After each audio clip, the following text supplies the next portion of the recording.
Earth observation satellites enable us to continually discover new interesting islands every year. Hundreds, if not thousands of new islands are discovered every few years via satellite images, topographical maps and the navigational charts. Okay, but have you ever wondered, how did the early age explorers discover remote islands devoid of all the state-of-the-art tech we have today? How did they figure the precise location of the undiscovered land? Let's find out. More than skill, the early age explorers had to rely on luck to strike new land, as there were several challenges they had to face in their pursuit. Visibility was a major issue. Presence of fog, hazy sea air limited the visibility by quite an extent. If the island had tall mountains, there was a possibility of it being spotted from a distance, but those without them had no chance. Though there were times when sailors spotted distant mystery lands during their journey to elsewhere, but they couldn't precisely tell the location of it to the fellow sailors back home. Some mistakenly thought of big icebergs as islands, some even had optical illusions. Also, during the journey, the resources such as fresh water, food were pretty limited. Sailors had no choice, they had to stay on course, keep moving along with the wind. Taking a detour meant risking lives.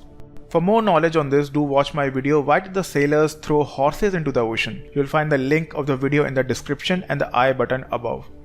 So these were the primary hurdles during the early age exploration. Now let's talk about the cues or the signs that the explorers take notice of that enable them to find new land. Following the birds. In the sea, hovering birds in the sky over the ship and around means the presence of land nearby.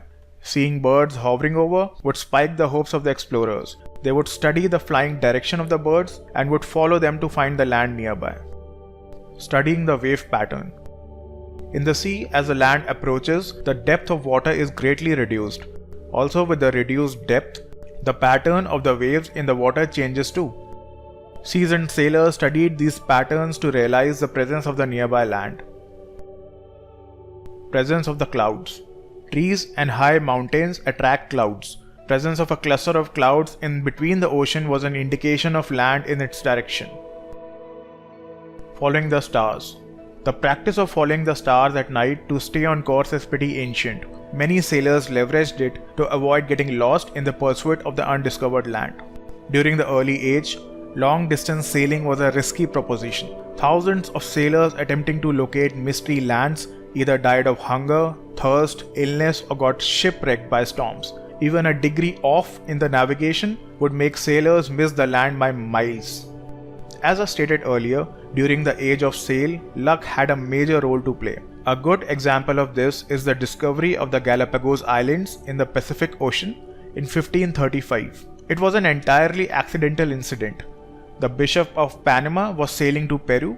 His ship got stuck in the sea due to the absence of wind. It was later carried by the strong ocean currents to the island of Galapagos.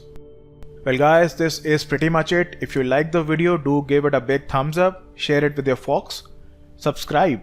I'll see you in the next episode. Until then, take care.